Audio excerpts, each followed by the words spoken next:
talking around school saying you finna be the next Kareem. You got fresh today, or you didn't get fresh today, or I don't want to sound like Fousey, like where I'm talking about meeting Drake, but then Welcome back. This is All Into the Spectrum, the podcast. Your host, 3 a.m. Alexander, back with a fire episode, and I have a guest. Kameren Simpson in the building. What's good, bro? I'm back in here. It's Pretty Boy. You already know the rest. I'm here, people. It's been a while. This is All Into the Spectrum. All right, guys. Today's episode is brought to you by Teesprings. Teesprings is our sponsor for All Into the Spectrum merchandise, which you guys have been copping out there. We've got long sleeve sweatshirts, pillows, towels, and blankets. When you guys get a chance, go over to our Instagram at All Into the Spectrum Podcast. Check out the link in bio. Shop Teesprings for All Into the Spectrum merch. Both of us, we are in studio together, knocking this pile out. Also, we got another sponsor. It's Collective Collection with this beautiful cannabis we have with us today. What you smoking on, Cam? I'm smoking on what they call Northern to the North lights. I got it from my local True Leaf, which you need a medical card to go to, only because weed is not legal recreationally in northern Florida by Orlando, but... All right, so Cam is actually my third guest for All Into the Spectrum, and this is monumental. I have a few questions for Cam right off the bat. Cam, tell everybody, bro, how do we know each other? Where did we meet? How did this friendship start? It all starts off. I met this nigga Reem, I'm in PE, right? What I could remember, meeting him, brief moments, I don't want to sound like Fousey, like where I'm talking about meeting Drake, but then I don't ever get to you got fresh today, or you didn't get fresh today, or on campus, they were like, oh my God, he's just like Reem. And then like, I'm like sitting here talking to shorties everywhere, like every period. You know what I'm saying? Skipping periods, doing the most.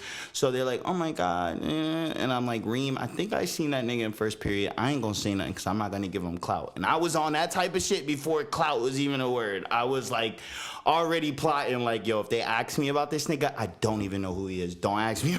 Like on campus interview, like, you know Reem, you're just like, no, I'm new. Who the fuck is Reem? I don't know Reem. You know what I'm saying? Even though I played basketball, remember we had first period PE. Mm-hmm. First period was the funnest fucking period, nigga. So look, I'm in PE. I was seeing we play basketball. Then in 7th grade, there was a popular clique in school, and there was a kid that he wasn't a part of the popular clique, but we all know that one kid that would talk about the popular clique and kind of report like the news around the school, and if he was around that popular clique or got an invitation to that party, to that big house, to where you go, it's nighttime, you're drinking your parents' liquors, a good amount of people, you're enjoying yourself. That's that fucking kid. His name was Black fucking Kev. Yeah, shout out Kev. Shout out Kev. Word. He knows I fuck with him. I was just in his DM the other day. But anyways, this nigga Kev would be like, yeah, bro, I know them. I know Reem. I know the clique. I know the squad, bro. The 8th grade clique where all the bitches go to. Because it was like a thing back then. It really was. It not? It really was. Tell me how much of a thing it was in middle school to be like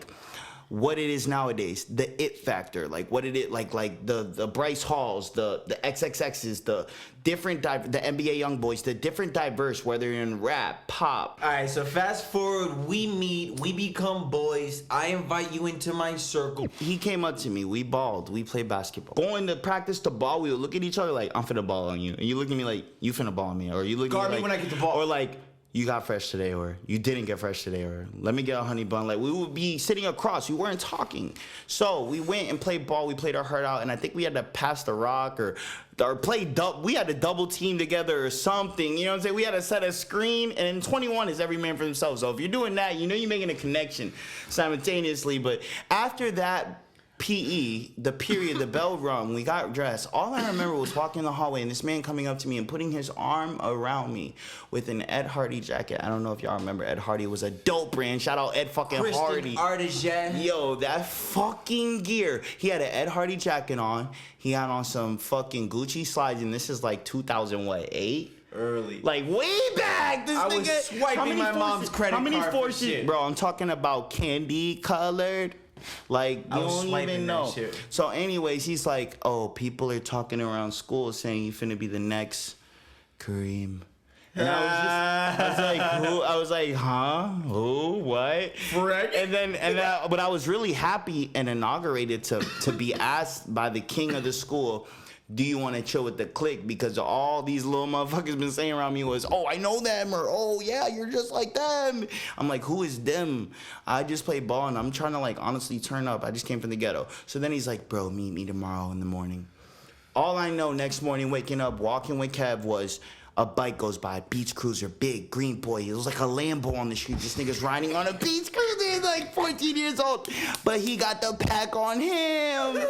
It's 8 o'clock in the morning before middle school. He got the pack on him. He literally was like, yo, and it was like a Stuart Little movie, nigga. It was like some white boy shit. It was like, oh, there he goes. And me and Kev was like, let's go. And we like ran off behind the BP, and we ran behind the BP. It was the gas station. Fire. So we got there, and it was like, when I walked up, Kev wasn't invited. So off rip, Aaron Codwell, shout out to you. I don't know where you at. Shout out Reezy. Santi, I just talked to you recently. What's up? SP. And then it was Kevin, that's like probably Jeffrey or some random shit.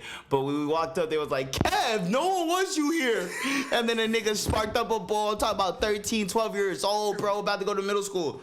Oh shit, my bad, I dropped weed. But anyways, yeah, he was like, Kev, why are you here? And then I was just like, I'm here. And then they were like, Cam, come hit this. Word. I'm talking about that was the best day ever, because you ever remember that day meeting your best friend? I smoked weed with that guy.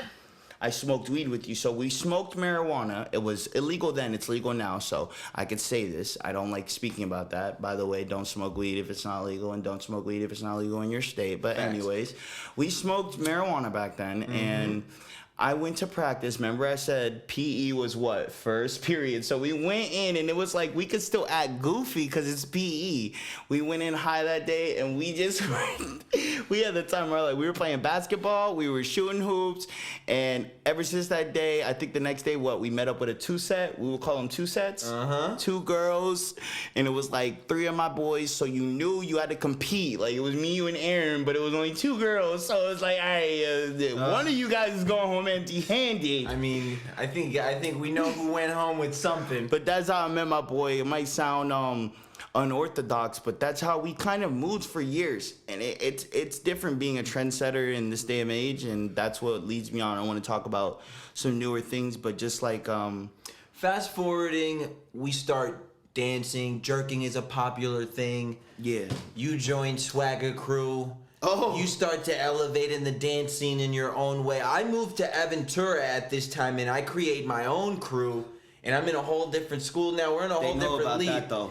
That's documented on YouTube, and that was actually earlier in the dance culture before it became what it is now. Do you remember being on YouTube? How many years ago? If we had a fact checker in the room right now, he's not in the room. Do you usually have a fact checker with you on the podcast? I usually do have a fact checker. Yeah. Well, regardless, if you check the facts and look up what was our my jerk name was different. 2009, just type 2010. Yeah, it was like 10 years ago. You go imagine. back. Do you remember being on YouTube? Though, tell me how you remember being on. I YouTube, remember using a digital camera. What? Like that. I never ever encountered one of these things before. I never knew how to handle a camera, number one. I remember using my mom's digital camera and recording videos and not knowing how to edit them. I would put those things into iMovie and just let the clips roll, throw music behind them. That is now 10 years ago, Brody. If you don't know, now you know. That was just a little bit of info about us, but we're going into my sleeper. Okay, by BK the Ruler. Hey, tag me in that post. You know I just tagged you in it. Hey, BK the Ruler, this okay, depressing. Let's go. You follow me, okay. You follow me, okay. You follow me, okay. You follow me, okay. Maybe I don't want run away. Maybe I don't like that shit. That down with you, so stay away. Black shit, I'ma get away. I'm a fool, nigga, finna lay away. Long day, but sometimes since I seen it, I'ma lie away. I can do this shit with my eyes closed. I'm sitting on it like that one. I just touched down, catch me in the end zone. When I hit the strums and I bring so pain. Well, that's just how I had it one night. Why not turn the telly tonight? Ice the hotel club for ice. I cannot set my feet without the ice. I cannot leave the crib without my ice. After they smoke on sauce. These niggas mad that I'm smoking on spice. Yeah, I'm not with the drama. I got my line when they thought I was ice.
wanna hit that cause I fucked last week.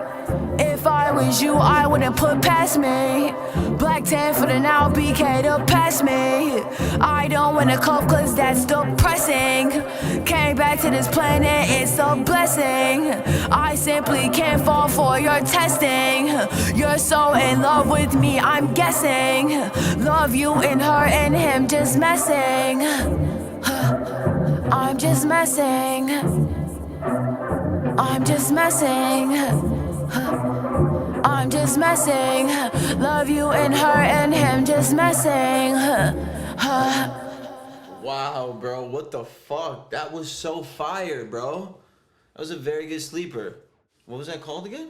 That was one of my favorite female artists, BK the Ruler. That was off her new tape she just dropped. I think it was yesterday or the day before. That was the day before Halloween, to be exact. Y'all go follow BK the Ruler. Go check out her music. It's awesome. Fire. All right, so now let's dive into our benjables. Cam, obviously, it is your first time on the podcast. I like to introduce movie, film, a video that you're watching. At this moment right now, bro, I am watching Emily in Paris. It's like this girl, American girl, that goes to Paris and she does an internship as like a marketing person, and she's just like she's attractive.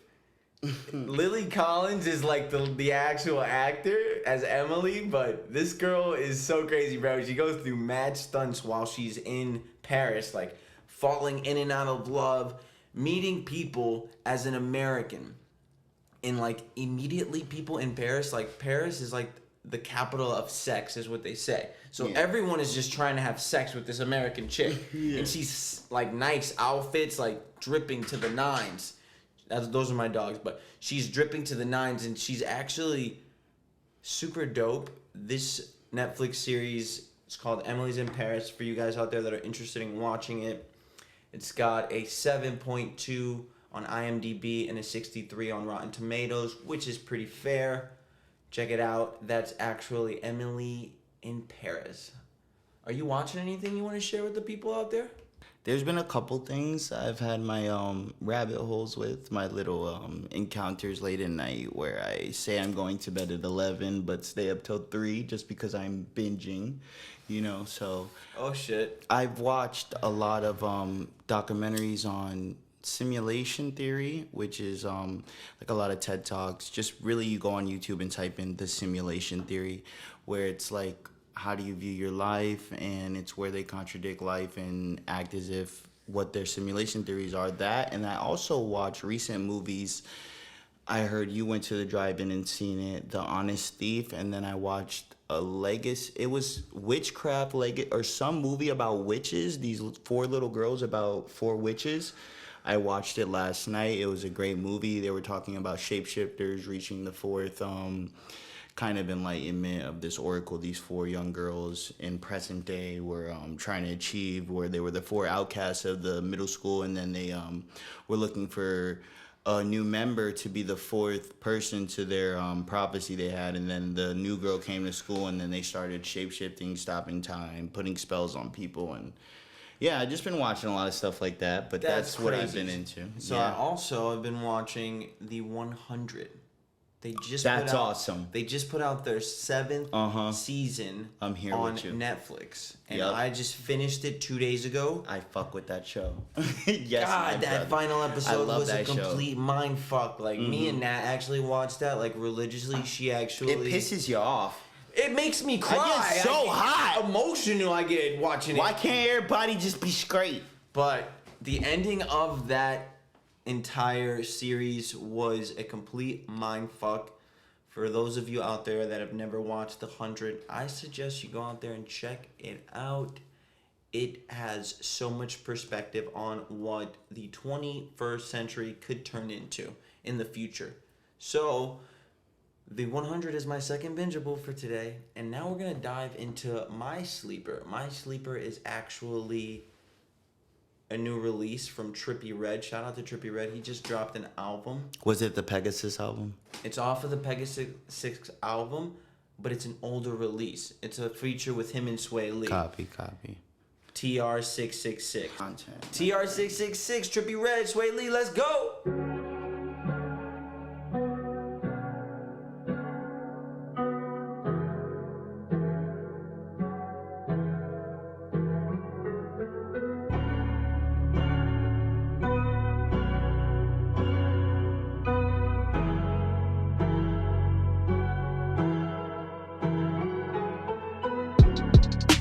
We all got one common goal. Third eye open, never close. I put that on my fucking soul. No, no, no, no. Said I no, no, no, no. Said I no, no, no, no. Said I no, no, no, no. Until you die, you got real life. If you don't try, you'll never know.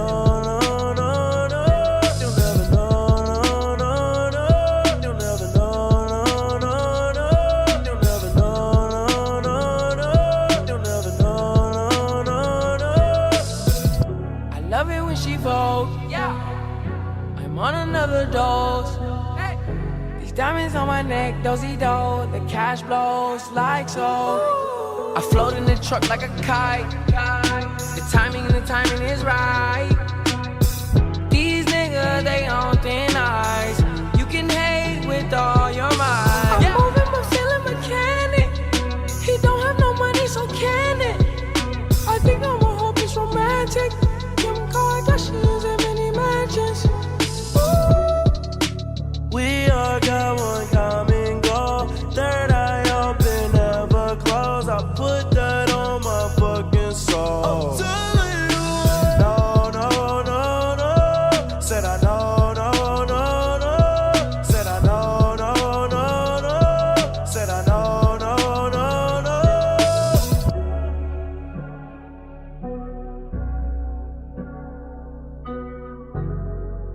Oh yeah. And that was my sleeper for this week, Trippy Red. Yo, his album is phenomenal. Pegasus is insane. That cover art is ridiculous. I'm not gonna cap. But let's actually talk about you for a second, Cammy Cam. What do you got? What do you got cooking over there in the Cam Factory? What are you working on? Hey man, at the Cam Factory, it's a sweatshop, no cap, and we not making sweatpants around this mug. Let me tell you what we doing. What we doing is something that's gonna evolutionize, compartmentalize, and mesmerize our public capacity of fans. I'm mad we can't do shows because of Corona, so I've been stalling on dropping music because most of the time when you can drop music, you usually see yourself dropping your tape and going on a, not necessarily tour, but a press run, a personal press run, we'll say that. You show up, you make appearances, you get paid, front or back end, and you leave. But Corona's been stopping all that.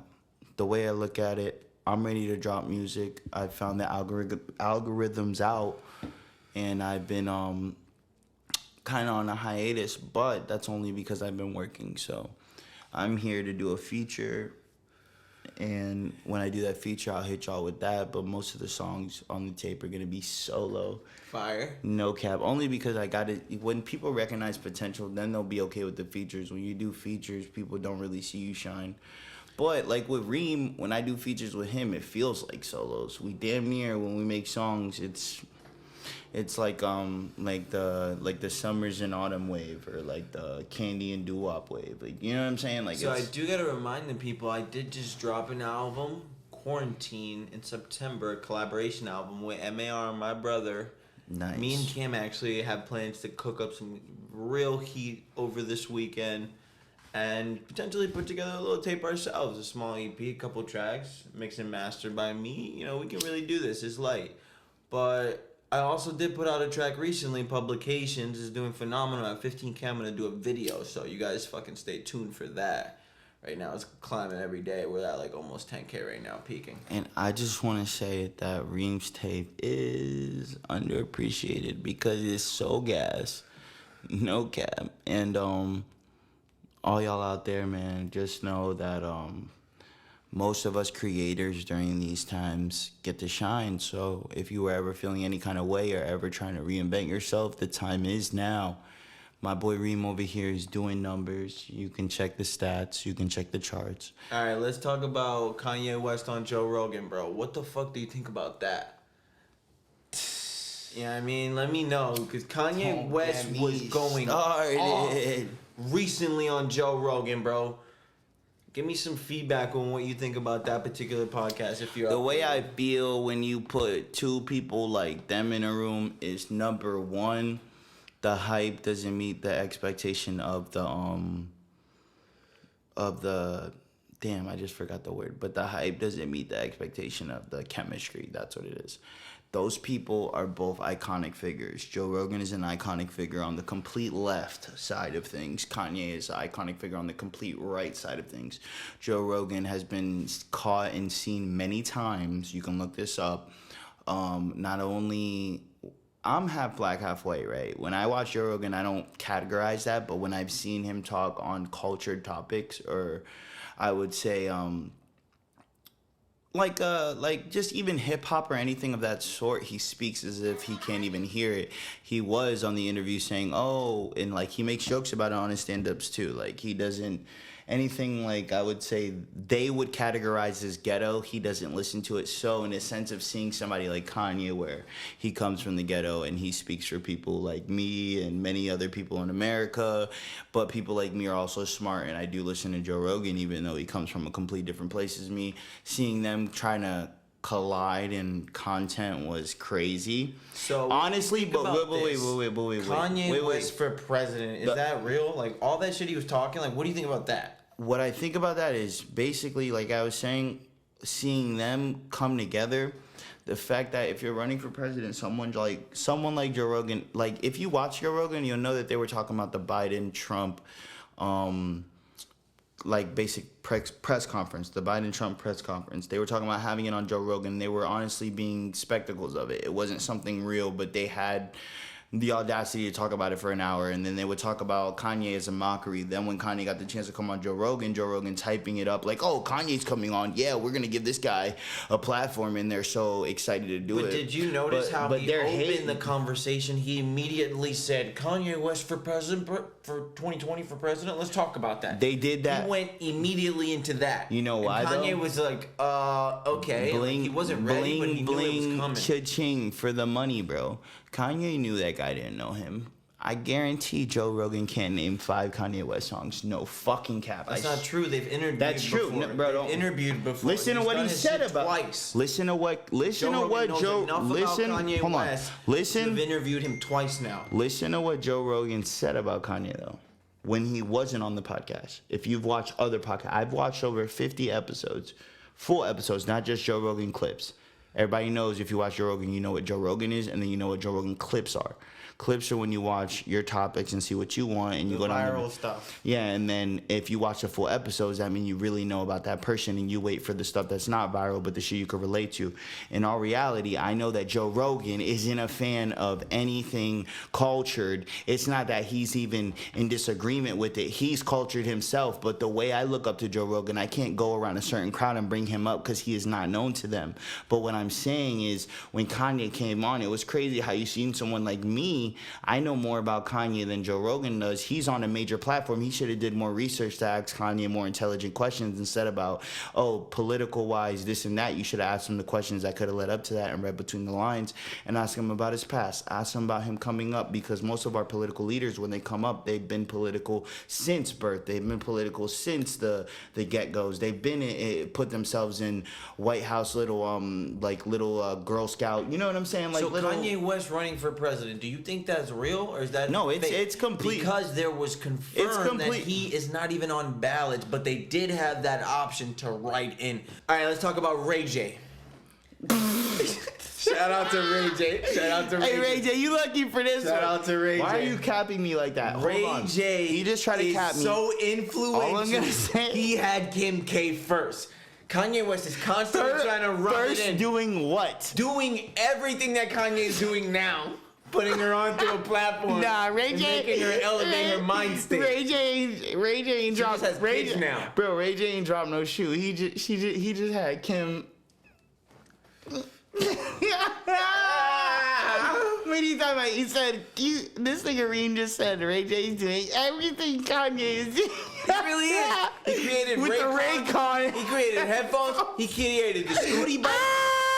Yo, you go in public with them Raycons on? He created the Scooty bike. All right, so look, This nigga created fucking bendable glasses. so- He's a genius. So corporate America, He's a fucking genius. young America. Put some respect on Ray J's name. TikTok America, if you see me out with some Raycons.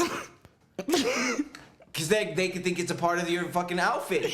Bro, I had some wired headphones today. When I saw Reem with his AirPods, I thought, damn, I need me some Raycons right now. Yo. Alright, so we're at like almost 40 right now. I'm not saying that I want to cap the podcast. Hey, Raycon, we're going to send you that invoice for that sponsor. Yeah. Yeah, for real. But I'm not saying I want to cap the podcast, but I do want to get onto a serious topic right now. I just want to talk about two things. The growth in our friendship, since we have been friends since our earlier topic.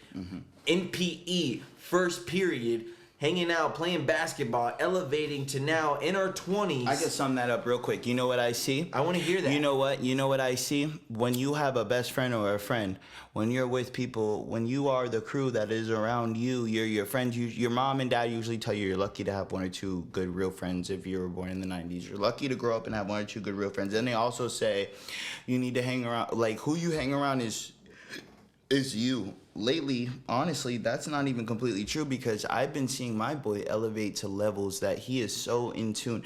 Like, we all see NLE Choppa and all these artists like, oh, I'm spiritual. I'm coming together with this newfound sense of, enlightenment really and this and that. And I find it interesting, but you know what? I find it most of all, I find it like almost like a hypnotizing hypocrisy because there's been influential members like my friend, like me, doing this for years, and people don't give it the time of day until somebody rapping or talking about the complete opposite does it. Then you see a contradicting soul. It's as if someone says they're a vegan but eats animals or whatever it's almost so contradicting that how could you accept that unless you're a young soul and you're okay with being opinionated or, spontaneous or optimism. But in regards to that, it's just like with the Kanye thing. You're only an optimistic if you think that he can run for president. And what's funny is I'd actually vote for him at this time because I know him better than both candidates. I actually grew up listening to Kanye Graduation. I actually grew up listening to Kanye talk about his car accidents and moms. And I really related more to Kanye than me being at the Trump Towers in Aventura, Biscayne, top floor with my friends partying in the Trump Towers. You know what I'm saying? In 2013. Different. When Trump wasn't even a political figure back then, when he was a TV host. Facts. So when people ask me about things like that, I just look at people around me, like my friend Reem running a podcast and all ends of the spectrum. You should go follow and click that bell now and be a part of the collective because it's a great thing. And when you stand up for what you believe in and do what you believe in, you get to achieve your dreams, like my friend here. Yeah, so I really appreciate that. That was really good words. We out. All into the spectrum.